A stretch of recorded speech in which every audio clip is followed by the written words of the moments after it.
Salut, c'est Isa. J'espère que vous allez bien.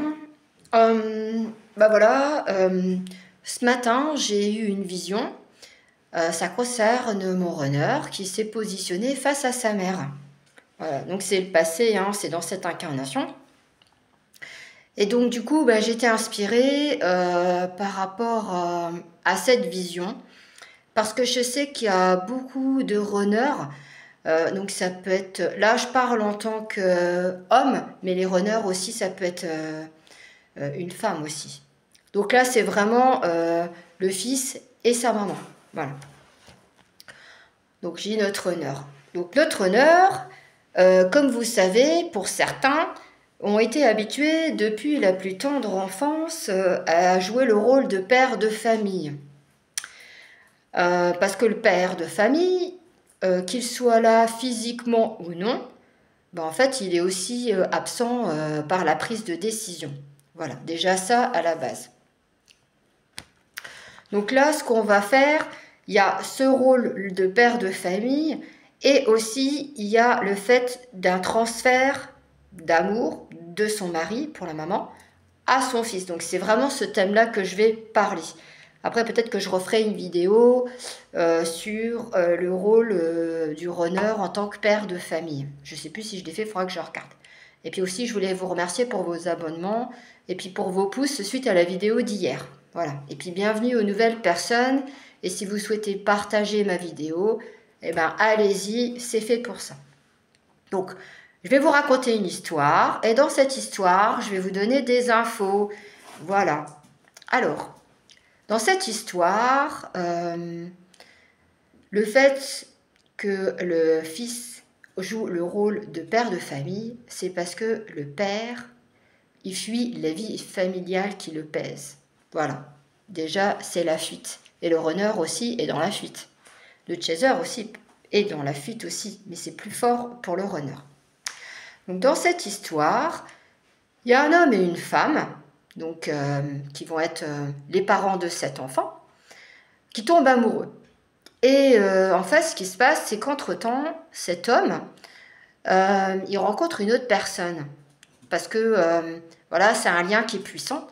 Et en fait, c'est tellement fort et tellement puissant cet amour, il n'a pas cet amour avec la personne avec qui il est en couple. Donc, voilà, il a envie de vivre cette relation avec cette personne. Mais ce qui se passe, c'est qu'il y a un membre de sa famille qui est au courant. Et donc, il lui fait comprendre qu'en fait, il valait mieux qu'il reste avec la personne avec qui il est en couple actuellement, parce que ils sont comment ça s'appelle, au niveau social, ils sont du même milieu.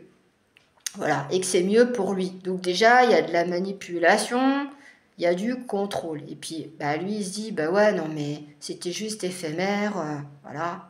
Donc, hop, il reste en fait en couple. Il se résigne du coup à être avec elle et il fuit cet amour qui est puissant. Donc ça, c'est vraiment du lien FJ. Ce qui se passe, c'est que en fait, comme il fuit le couple, il fuit son couple, après, quand ils ont un enfant, ils ne participent pas complètement aux décisions au sein de la famille. Et quand l'enfant naît, ce fils naît, en fait, on va lui voler son enfance, entre guillemets. Donc, il deviendra grand très vite. Il va devenir un soutien de famille, un chef de famille, comme on dit. Donc ça, c'est des croyances familiales. Donc, je vous donne un exemple. En temps de guerre, par exemple, quand le père décède, pas forcément en temps de guerre, et que le fils y revient, lui, il va faire un soutien moral, de décision, d'argent. Donc, c'est lui qui va vraiment subvenir aux besoins de la famille. Et ça, on le voit souvent. Et ça, c'est des croyances. Mais c'est un truc de malade. C'est des schémas répétitifs. Alors, on va revenir au couple qui a l'enfant. Cet enfant devient adulte rapidement. Et en fait, ce qui va se passer, c'est qu'il va combler un manque d'amour de la part de la mère. Donc en fait, ce qui va se passer, en fait, je vais vous dire pourquoi. Donc déjà, ce qui est en jeu, ce sont des liens d'âme, qui sont puissants tous les deux, entre la mère et le fils. ils ont eu des vies antérieures ensemble. Ça veut dire que par exemple, ils ont été en couple et qu'il a fui la relation, qu'elle a essayé de le contrôler. Il y a des schémas répétitifs, il y a du karmique, il y a des blessures. Donc, en fait, dans cette incarnation, c'est de se libérer de tous ces blocages, de ces schémas et de se positionner. Parce que la mère, elle contrôle son fils par la relation. Il y a de la manipulation, c'est énergétique, mais aussi morale. Donc, elle se victimise. Voilà. Donc, en fait, et aussi, ce qu'elle fait, aussi, ce qui se passe, c'est qu'il y a de la dépendance affective dans les deux sens. Et aussi, ce qu'elle souhaite, elle, c'est que, étant donné qu'elle aime quand même son mari, ce qu'elle veut, qu'elle n'arrive pas à le façonner comme elle voudrait. Du coup, son fils, quand il était enfant, bah, elle a pu façonner à l'image de l'homme qu'elle aurait voulu avoir dans sa vie. Il y a ça aussi. Et ce qui se passe, c'est que cet enfant, quand il grandit, quand il est un homme, eh ben, en fait, ce qu'elle souhaite, c'est qu'elle l'empêche d'avoir de vraies relations avec des femmes parce que lui, cet homme, qui est devenu un homme, cet enfant, eh ben, en fait, il va fuir des relations. Et aussi, ce qu'elle veut, mais c'est inconscient, hein, c'est que, en fait, que quand il trouve quelqu'un dans sa vie, donc moi, au départ, quand on s'est rencontrés, moi, j'étais un obstacle, puisque déjà, on n'est pas du même milieu social, mais il n'y a pas que ça. Moi, je suis complètement différente de ce qu'elle souhaite pour son fils. Et il y a beaucoup de femmes avec leur enfant, eh ben, en fait, qui s'imposent et qui souhaitent qu'elles soient à leur image de elles, ce qu'elles souhaitent. Donc, en fait, inconsciemment, elles veulent que leur belle-fille soit leur propre miroir. Et généralement, il y a beaucoup de conflits entre les belles-filles et puis les belles-mères. Enfin, ça, vous pouvez le voir. Et en fait, oui, et c'est ce qu'elle a fait, c'est ce qu'elle a reproduit avec son fils. Et en fait, lui, il s'en apercevait même pas. Et en fait, tout l'amour qu'elle lui donnait et toute cette dépendance qu'ils ont l'un et l'autre, ben en fait, ça fait qu'il s'est jamais mis dans une relation. Donc vraiment, comme c'est un fuyant, il a fui l'amour. Donc là, ça c'est la parenthèse. Voilà, je suis partie. Donc en fait, elle fait le transfert. Voilà. Donc en fait, elle aime son fils comme si c'était son mari. Voilà. Donc c'est une relation toxique. Comme je vous dis, il y a de la manipulation. Alors bien sûr, quand on va lui dire, bah écoute, voilà, il y a ça. Ah ouais, non, mais ma mère, elle est géniale, c'est une bonne maman, elle a tous les louanges. Ok, il y a un déni. Mais aussi un jour, quand il a dit à quelqu'un, ah bah oui, tiens, voilà, j'ai joué ça, et bon, bah elle a dit qu'en fait, j'étais pas faite pour ça dans la vraie vie, parce qu'il y avait ça et ça, il y avait de l'humiliation, et lui, en fait, il s'en est même pas aperçu qu'il a répété ce que sa mère a dit, et qu'en fait, il s'est humilié lui-même. Voilà, et en fait, il était... voilà, ça, on s'en aperçoit même pas. Il y a plein de choses, des fois, qu'on dit, qu'on s'humilie soi-même. Moi, je sais, moi-même, des fois, je m'humiliais moi-même, et puis je m'en apercevais pas. Donc, en fait, qu'est-ce que je voulais dire? Du coup, quand il y a des compréhensions, quand il n'y a pas de compréhension, pardon, quand il y a des peurs de couper ces liens maternels, voilà, c'est normal qu'ils sont dans le déni.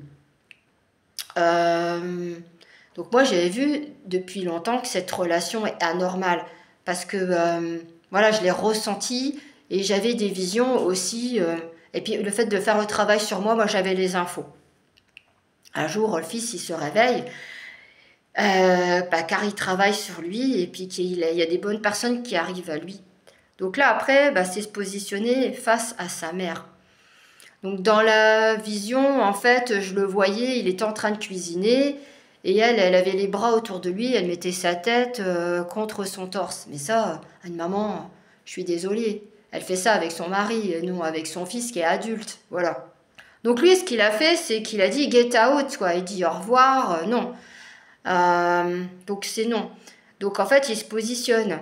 Et comme il a toujours évité les conflits, voilà, il ne l'a pas fait. Donc en fait, il lui dit, bah non, je ne suis pas ton mari, je suis ton fils. Et comme il a toujours peur de lui faire du mal, voilà, il a peur aussi de la faire souffrir. Et aussi, ces personnes-là, ils ont peur, enfin non, pas ils ont peur, ils préfèrent souffrir.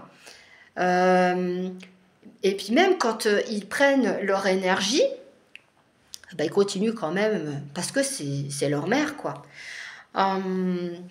Et donc en fait, ils ont peur aussi de prendre de la distance parce qu'ils ont beaucoup de peur par rapport à ça. Et même moi, si j'ai pris de la distance avec ma famille, parce qu'elle est toxique, voilà, je me porte bien et je suis heureuse comme ça, parce que voilà, on a des amis, ben moi je les considère comme ma famille. Et puis voilà, et il y a beaucoup de personnes qui disent ouais, mais la famille c'est important, c'est le socle et tout ça. Donc il y a beaucoup de croyances par rapport à ça. Voilà. Mais c'est sûr qu'on choisit peut-être sa famille et dans son incarnation. Et voilà, mais à un moment donné, quand c'est trop toxique, et ben on se libère de ces personnes. Peut-être qu'un jour on les retrouvera quand ils auront évolué. Donc en fait, le challenge, c'est se positionner, savoir dire non, parce que ces personnes, elles disaient oui sans penser à elles. Et c'est être dans le sacrificiel. Je crois que j'ai fait une vidéo là-dessus. Donc c'est un gros travail important à faire sur soi. Et quand un jour on dit qu'ils prendront leur distance, oh ben non, non, non, non, non. Et comme je vous dis, il y a des croyances et que sa mère se victimise et le fait culpabiliser. Donc forcément, je veux dire, c'est pour tout le monde que ça arrive. Et aussi, on sort de tous ces processus de programmation qu'on a dans l'enfance et aussi qu'il y a eu dans des vies antérieures. Donc quand on commence à penser à soi, à avoir cette confiance, à de vivre pour soi, qu'on sort de cette dépendance affective, et que c'est fini la souffrance, c'est fini le sacrifice, qu'on est dans la compassion, qu'on comprend, mais bon, stop, non, c'est bon, voilà, moi je veux plus. C'est un gros cheminement et des grosses libérations. Donc là, il va pouvoir enfin s'ouvrir à lui et vivre pour lui. Là, il commence à le faire et enfin être heureux et d'être avec la personne qu'il souhaite sans être jugé, manipulé. Parce que comme je dis toujours, le regard des autres, eh ben, c'est vrai qu'on a tendance à faire attention à ce que les autres pensent de nous. Et ça aussi, c'est important aussi de se dire, ben voilà, le regard des autres, on s'en fiche complètement. Voilà, on peut pas être dans le moule. Voilà. Donc voilà, c'est ce que je voulais vous faire partager. Je l'ai fait longue, mais j'ai même rempli 3 pages et demie de mon cahier parce que c'était important de vous en parler. Moi, j'ai connu des personnes, des amis, il y avait des peurs en fait, de prendre de la distance avec leur maman parce que, comme je vous expliquais, oui, voilà, elles sont géniales, elles sont ci, elles sont ça. Et la relation, elle est toxique, et voilà. Et comme c'est des liens familiaux, ils veulent pas les quitter. On peut prendre de la distance et toujours aimer ses parents. Voilà. C'est important aussi de faire la différence et le distinguo par rapport à ça. Voilà. Et puis si ces personnes, elles ont envie de rester dans ce qu'elles ont, c'est leur libre arbitre. Voilà. Et aussi quand on évolue par rapport à ces personnes-là, il y a des incompréhensions. On est le mouton noir. Donc du coup, en fait, il y a un gros décalage qui se pose. Et puis quand on essaye de parler avec eux, on voit qu'à un moment donné, ça passe plus. Donc on va pas perdre notre énergie pour des personnes avec qui ça ne passe plus du tout. Et ça, les personnes, ils le comprendront quand ils auront envie que ça sera le bon moment de faire le travail sur soi. Voilà. Et puis, si vous souhaitez vous libérer de tout ça, de faire un accompagnement, il y a mon numéro, vous m'envoyez un message, vous demandez des renseignements, comment se passe une guidance. Et puis, c'est avec plaisir que je vous aiderai dans tout ce cheminement. Voilà. Belle journée.